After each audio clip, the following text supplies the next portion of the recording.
파이프라인 하나는 월급 봉투 1000개와 맞먹습니다. 파이프라인을 구축하십시오.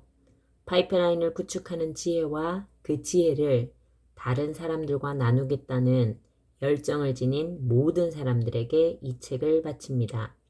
그리고 제가 아직 10대일 때 파이프라인은 삶의 생명선임을 일깨워 주신 제 아버지께 진심으로 감사드립니다. 더불어 제 아버지의 인내와 시간을 초월하는 지혜를 세상의 많은 사람들에게 전할 수 있도록 애써주신 분들에게 감사드립니다. 당신도 백만장자가 될 수 있다. 100년 전만 해도 평범한 사람이 백만장자 대열에 오른다는 것은 꿈을 꾸지 못할 일이었습니다. 20세기가 시작되던 시절 평범한 사람들의 삶이 어땠는지 아시나요? 1900년 미국인의 평균 임금은 시간당 22센트였습니다. 노동자들은 당시 최저 생계비에도 미치지 못하는 200에서 400달러를 벌었지요.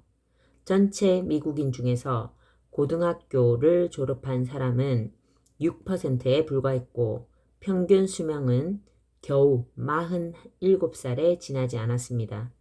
집안의 욕조 시설을 갖춘 가정이 전체의 14%였고 자동차 수는 8,000대였으며 포장도로는 144마일, 약 230km이었습니다. 더구나 제1차 세계대전이 발발하기 전까지 미국의 일반 가정에서는 수입의 80%를 기본적인 의식주를 해결하는 데 썼습니다. 100년 전 미국인은 부유층과 빈곤층으로 나뉘어 있었는데 이 중에서 10%가 상류층과 중산층이었고 나머지 90%는 빈곤층이었습니다. 겉모습만 그럴싸한 중산층, 오늘날의 현실은 그때와 어떻게 달라졌을까요?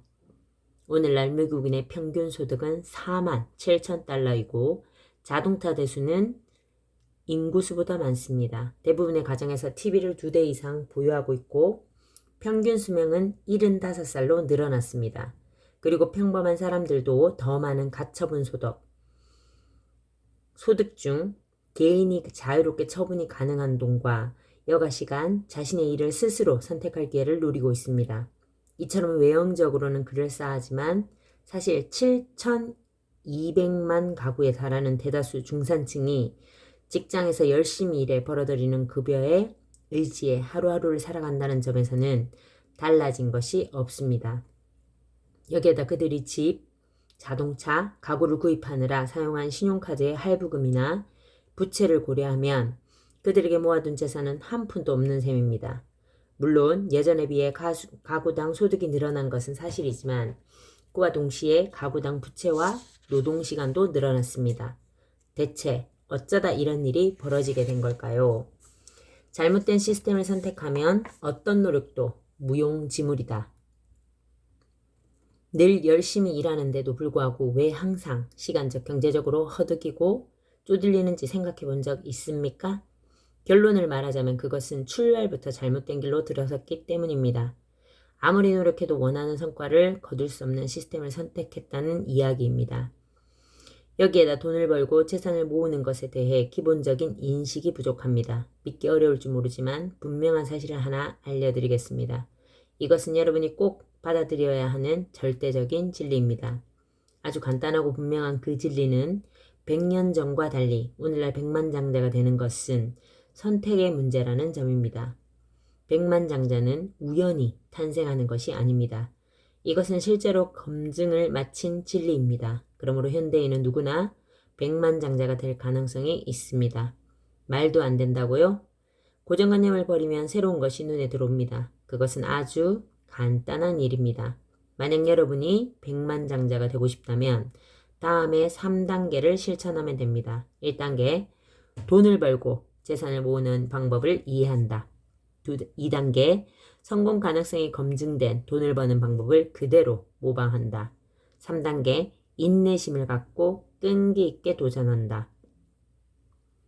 간단히 말해 이해, 모방, 인내심만 있으면 어떤 사람이든 어떤 상황에 놓여있든 백만장자가 될 수 있습니다.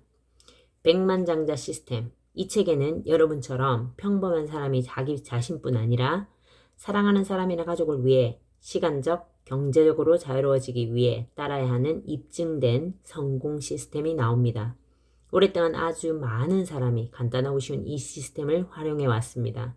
실제로 지난 반세기 동안 수백만 명이 이 시스템을 통해 백만장자의 반열에 올랐습니다. 이제는 행운이 따라야 백만장자가 되는 시대가 아닙니다. 오늘날 백만장자가 되는 열쇠는 이미 돈 버는 방법임이 입증된 시스템을 익히고 그것을 그대로 따르느냐 아니냐에 달려 있습니다. 토마스 스탠리가 쓴 베스트셀러 이웃집 백만장자에 보면 이런 글이 나옵니다. 오늘날의 백만장자는 대부분 록펠러나 벤더빌트 가문의 후손이 아니며 80% 이상이 자수성가한 사람들이다. 굉장하지 않습니까? 백만장자 중 80% 이상이 평범한 사람이었다니 말입니다. 이 통계는 내가 앞서 말한 사실을 그대로 증명해 줍니다. 오늘날 백만장자가 되는 것은 선택의 문제일 뿐 우연히 이루어지는 게 아니라는 사실 말입니다. 내가 파이프라인 5화를 쓴 목적은 수세기 동안 부자들이 돈을 벌고 재산을 축적하는 데 사용해온 성공 시스템을 여러분에게 가르쳐 주는 데 있습니다. 한때 이 시스템은 소수의 특권층만 사용할 수 있었습니다. 100년 전에는 이 시스템을 알고 있어도 이를 실천하는 데 필요한 돈이나 인맥을 갖춘 사람이 많지 않았기 때문입니다.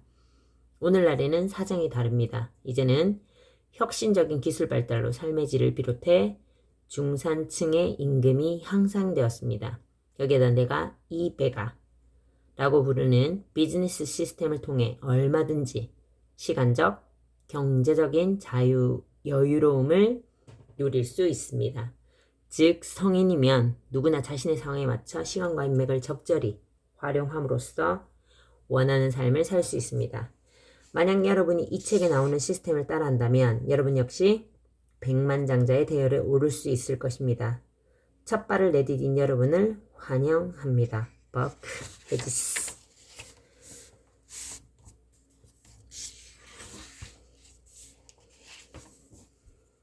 머리말 당신도 백만장자가 될 수 있다.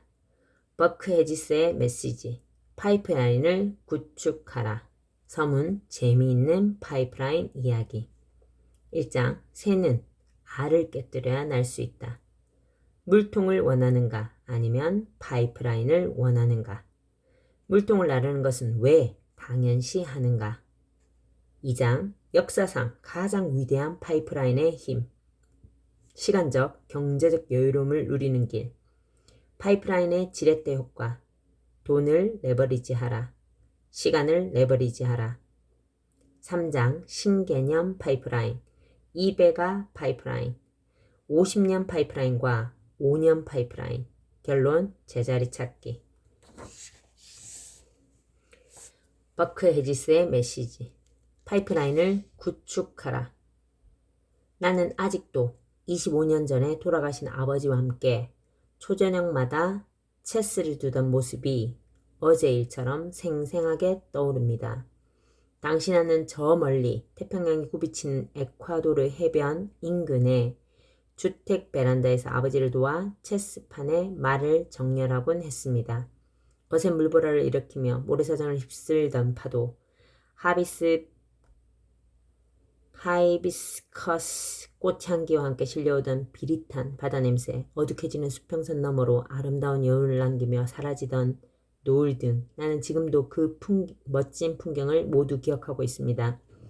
아버지와 나는 밤늦게까지 체스를 두기도 했는데 그때마다 아버지는 내게 여러 가지 삶의 조언을 해주었습니다. 세상에 그 무엇도 당연히 주어져야 하는 것이라고 생각해서는 안 된다. 아버지는 멀리 수평선을 바라보며 이 말을 몇 번이나 반복했습니다. 결코 있을 수 없는 일은 없다. 세상에 그 무엇도 당연히 주어져야 하는 것이라고 생각해서는 안 된다. 아버지가 이 말을 반복한 이유는 쿠바에서 카스트로가 집권하던 1959년의 일을 잊지 못했기 때문입니다. 쿠바에서 혁명이 발발하기 전 아버지는 손가락 안에 드는 재벌 중 한 분이었습니다.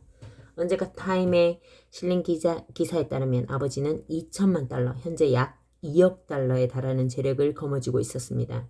실제로 아버지는 목화공장, 소매점, 섬유공장, 화학공장, 상업용, 토지 등 12개 업종에서 활발하게 사업을 벌이고 있었습니다. 그런데 카스트로가 혁명에 성공하면서 정권이 하루아침에 바뀌자 부모님은 입고 있던 옷차림 그대로 쿠바를 탈출해 자메이카로 갔습니다. 아버지가 운영하던 여러 사업체와 은행에 남아있던 돈은 모두 공산주의자들이 흔히 주장하는 것처럼 인민에 대한 범죄를 처단한다는 명목으로 고스란히 국가에 빼앗기고 말았습니다. 아버지에게 굳이 죄가 있다면 그것은 열심히 노력해서 사업에 성공하고 그 성공을 당연하게 여겼다는 것입니다. 아버지가 좀 더 영악하게 처신해 당시 재산 중의 일부를 국외로 빼돌렸다면 그토록 고통을 당하지는 않았을 것입니다. 아버지는 절대로 카스트로가 혁명에 성공할 수 없을 거라고 굳게 믿었습니다. 정부가 전복되는 일은 당연히 없을 거라고 단정했던 것입니다. 그 믿음은 완전히 빗나가고 말았습니다. 결국 아버지는 비싼 대가를 치러야만 했습니다. 파이프라인은 생명선. 내 아버지는 타고난 사업가 기질을 살려 다시 일어서기 위해 무척 애를 썼습니다. 하지만 안타깝게도 경기 침체와 지병인 심장병이 악화되면서 재기하는 것이 결코 쉽지 않았습니다. 임종이 다가왔음을 느끼던 순간에도 아버지는 절대 세상을 탓하거나 후회하지 않았습니다. 다만 주어진 삶이 끝날 때가 되었다는 사실에 아쉬움을 느꼈을 뿐입니다. 아버지는 나와 함께 체스를 두면서 아버지가 그때까지 어떻게 살아왔는지, 40대에 어떻게 상당한 재산을 모을 수 있었는지 들려주었습니다. 아버지는 내게 아버지 나름대로의 삶의 원칙을 알려주고 싶어 한 것입니다. 특히 아버지는 여러 번이나 왜 자기 사업을 행하는지 강조하며 나를 일깨워주려 했습니다. 사실 자기 소유의 사업을 한다는 것은 곧 독립성과 통제력을 갖고 있음을 의미합니다. 나아가 아버지는 소유한 사업체가 많으면 많을수록 좋다고 했습니다. 아버지가 특별히 강조한 말은 이것입니다. 파이프라인은 생명선이다.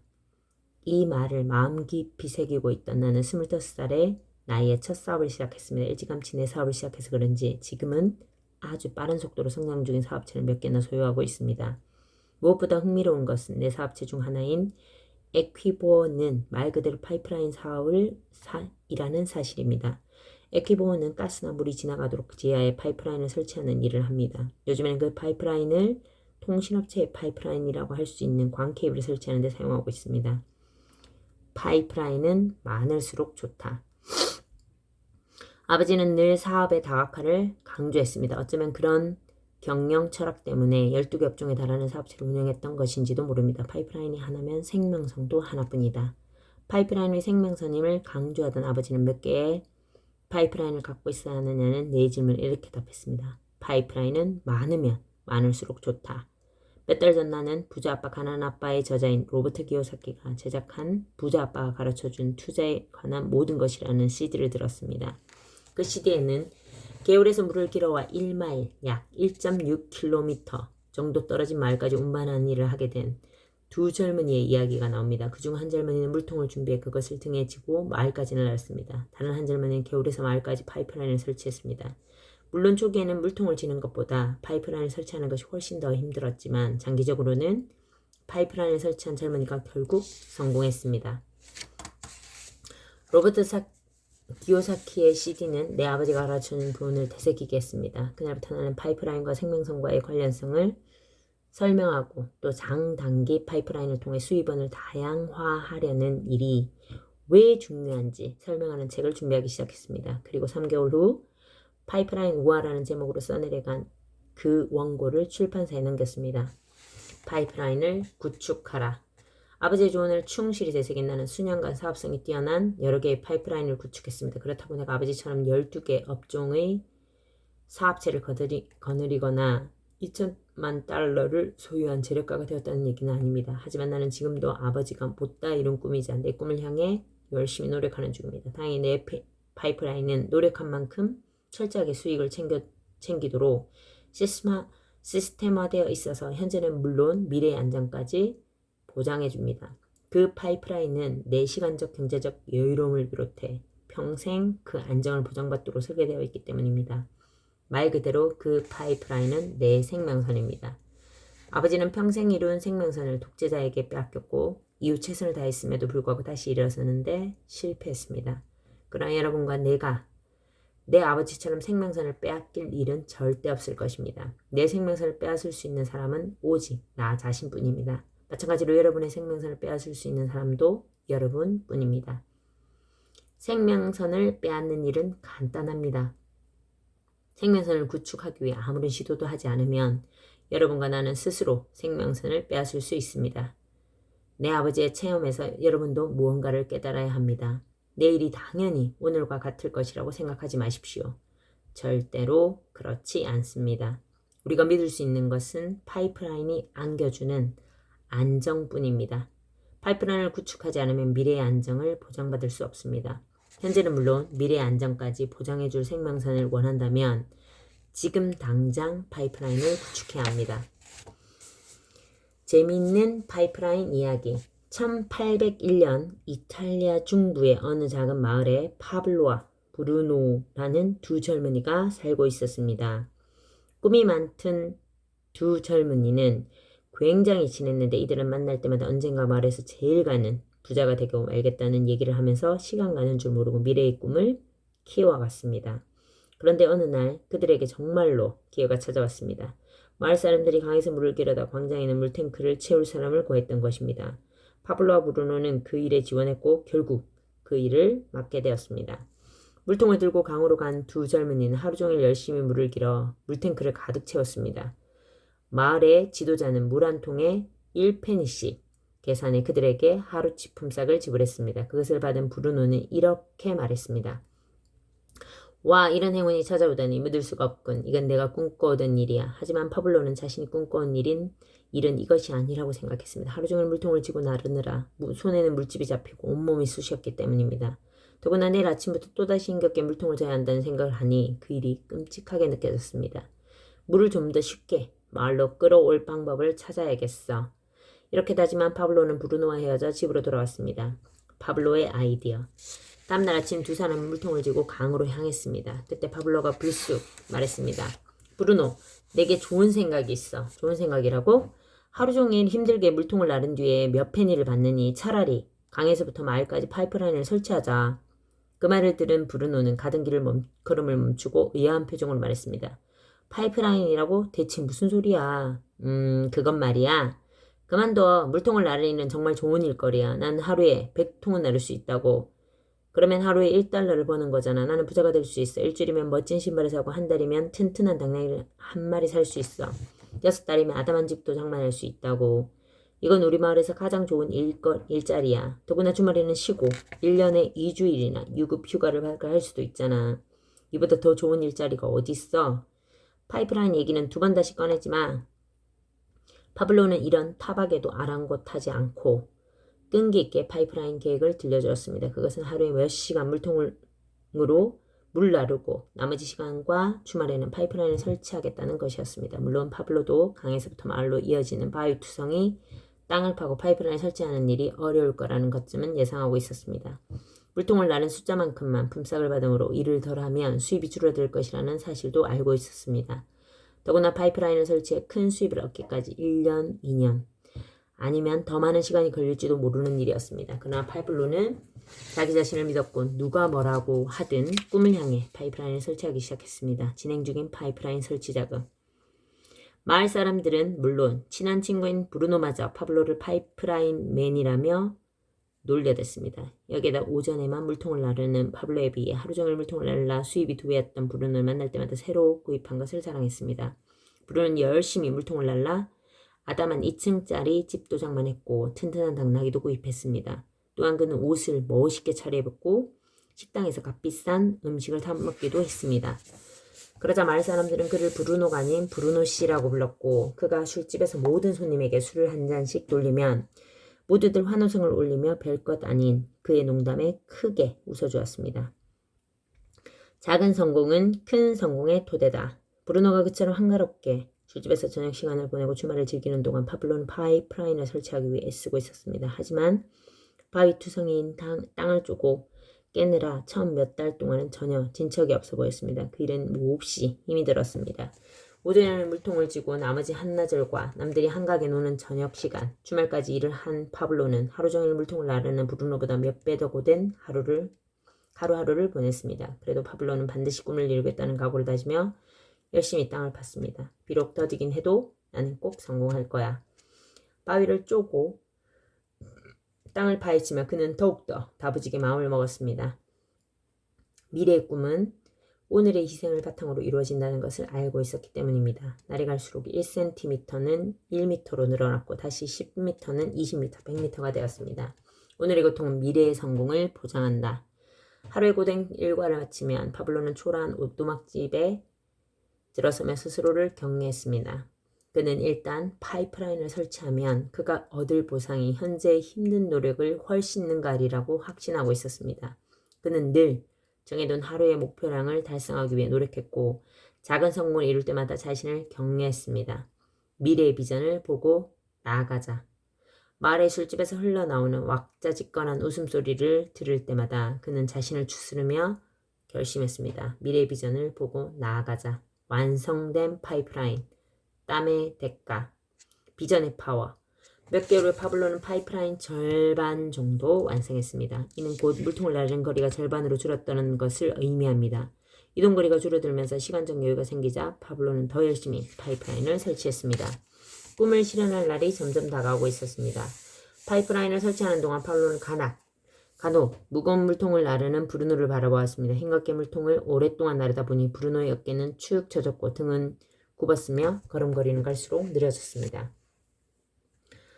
더구나 브루노는 평생 힘겨운 물통을 날라야 하는 자신의 처지를 한탄하며 분노와 불만을 터뜨렸습니다. 그는 술을 마시며 자기 신세를 한탄했고 집에서 지내는 시간보다 오히려 술집에 있는 시간이 더 많았습니다. 그러자 마을 사람들은 점점 그가 술집에 들어설 때마다 물통지기 왔나? 라며 빈정대기 시작했습니다. 심지어 술에 취한 마을 사람들은 브루노의 구부정한 모습과 느릿느릿 걷는 걸음걸이를 흉내내며 그를 놀려댔습니다. 어느덧 브루노는 술집에서도 예전의 쾌활함을 잃어버렸고 늘 어두운 구석에 혼자 앉아 술을 마셨습니다. 다른 사람에게 술을 사주거나 가벼운 농담을 주고받는 일도 없었습니다. 한편 파블로는 드디어 학수고대하던 날을 맞이했습니다. 파이프라인을 완공한 것입니다. 마을 사람들은 파이프라인을 통해 물이 물탱크로 흘러드는 것을 보기 위해 앞다퉈 몰려들었습니다. 파이프라인을 타고 마을에 물이 넉넉히 들어오자 이웃 사람들도 그 마을로 속속 이사를 왔고 마을은 갈수록 번창했습니다. 파이프라인을 완성한 파블로는 더 이상 물통을 나를 필요가 없었습니다. 그가 힘들게 물통을 나르지 않아도 깨끗한 물이 계속 물탱크 속으로 흘러들어갔기 때문입니다. 그가 밥을 먹거나 잠을 자는 동안에도 즐겁게 노는 시간에도 물은 계속해서 흘렀습니다. 더구나 흘러들어가는 물이 늘어날수록 파블로는 점점 더 많은 돈을 벌었습니다. 이제 파블로는 그 마을에서 기적을 일으킨 사람으로 불렸습니다. 정치인들은 그의 강인함과 확신, 미래에 대한 비전을 높이 평가하며 시장 선거에 출마하라고 강하게 제안했습니다. 하지만 파블로는 자신이 이룬 성과가 결코 기적이 아님을 알고 있었습니다. 그가 보기에 그것은 그의 거대한 꿈을 향한 기초 단계에 지나지 않았습니다. 파블로는 이미 그 마을뿐 아니라 다른 마을에도 파이프라인을 설치할 계획을 세우고 있었습니다. 나아가 전 세계를 관통하는 파이프라인을 구축하려는 원대한 계획까지 세웠습니다. 이것은 단지 시작일 뿐이야. 파이프라인 설치로 힘들게 물통을 나르지 않아도 물이 콸콸 쏟아지자 브루노는 일자리를 잃었고 먹고 사는 일을 걱정하게 되었습니다. 술집에서 사람들에게 공짜 술을 구걸하는 브루노를 본 파블로는 마음이 아팠습니다. 어느 날 파블로는 브루노를 찾아갔습니다. 브루노, 너에게 부탁할 일이 있어. 고된 노동으로 등이 굽은 브루노는 궁핍한 기색이 역력한 얼굴을 찡그리며 쏘아붙였습니다. 나를 놀리려고 찾아온 건가? 그게 아니야. 또 내 판단이 옳았다는 것을 자랑하러 온 것도 아니야. 파블로는 진지한 표정으로 브루노의 눈을 바라보며 말을 이었습니다. 너에게 엄청난 사업 기회를 알려주기 위해 찾아온 거야. 생각해봐. 내가 마을에 파이프라인을 설치하기까지 2년 정도 걸렸어. 그동안 나는 눈물겹도록 힘들었지만 덕분에 많은 것을 배웠어. 어떤 장비를 써야 하는지, 어디를 파야 하는지, 파이프라인을 어떻게 설치해야 하는지 배웠다고. 그리고 그 모든 지식을 바탕으로 이제 여러 개의 파이프라인을 설치하는 시스템을 개발했어. 그래서 그 시스템을 따라하면 혼자서 1년에 파이프라인 한 개를 완성할 수 있어. 그렇지만 혼자 1년을 투자하는 것은 시간적으로나 경제적으로 그리 바람직하지 않아. 그래서 나는 너와 마을 사람들에게 파이프라인 설치법을 알려주고 그 다음에 너와 마을 사람들이 또 다른 사람들에게 그 기술을 가르치게 할 생각이야. 그러면 우리 마을뿐 아니라 이웃마을, 우리나라 더 나아가 전 세계 모든 마을에 파이프라인을 설치할 수 있을 거라고. 잘 생각해봐. 파이프라인으로 물이 흐르면 리터당 일정 비율을 우리 몫으로 챙길 수 있어. 파이프라인에 흐르는 물이 늘어날수록 우리 몫도 늘어나지. 우리는 계속 파이프라인을 설치하기만 하면 돼. 지금 내가 만든 파이프라인으로는 내 꿈을 실현했다고 볼 수 없어. 이제 시작일 뿐이지. 파블로의 말에 미래의 커다란 청사진을 본 브루노는 미소를 지으며 굳은 살이 박힌 거친 손을 파블로에게 내밀었습니다. 악수를 한 그들은 오랫동안 헤어졌다가 다시 만난 친구들처럼 강하게 포옹을 했습니다. 오랜 습관을 버리지 못하는 사람들. 그 후 몇 년이 흘러갔습니다. 파블로와 브루노는 이미 은퇴했지만 전 세계로 확장된 그들의 파이프라인에서 연간 수백만 달러의 매출이 발생해 그들은 풍요로운 삶을 누립니다. 그리고 그 수입은 늘어나기만 할 뿐 조금도 줄어드는 법이 없습니다. 전 세계로 여행을 다니는 파블로와 브루노는 가끔 물통을 나르는 젊은이를 만납니다. 그러면 그들은 가던 길을 멈추고 고되게 물을 나르지 않아도 파이프라인만 설치하면 시간적, 경제적으로 여유롭게 살 수 있음을 알려주고 자신들이 도와주겠다고 제안합니다. 그때 어떤 사람은 갑자기 찾아온 행운에 뛸 듯이 기뻐하며 그 제안을 즉각 받아들입니다. 그런데 불행히도 대다수는 파이프라인이 무엇인지, 어떻게 설치하는지 등의 기본 개념도 들어보지 않은 채 오랜 습관에 얽매 이런저런 핑계를 댑니다. 그런 일을 할 만한 시간이 없어요. 내가 잘 아는 사람이 파이프라인을 설치하다가 실패했어요. 그 작업을 일찍 시작한 사람만 돈을 번다면서요. 그냥 지금까지 살던 방식대로 살래요. 파이프라인을 설치하라는 속임수에 걸려들어 돈을 날린 사람을 알고 있어요. 파블로와 브루노는 많은 사람이 기존의 습관에 얽매이거나 편견, 오해로 인해 미래의 비전을 제대로 알아보지 못하는 현실에 가슴이 아팠습니다. 많은 사람이 물통을 나르며 사는 것을 당연시하는 세상에서 파이프라인의 꿈을 이루는 것은 쉽지 않은 일입니다. 어쩌면 그래서 그 꿈을 이루는 사람이 극소수에 불과한 것인지도 모릅니다. 하지만 파블로와 브루노는 앞으로 점점 더 많은 사람이 파이프라인의 혜택에 눈을 떠 미래의 비전을 함께 볼 거라고 확신하고 있습니다. 새는 알을 깨뜨려야 날 수 있다.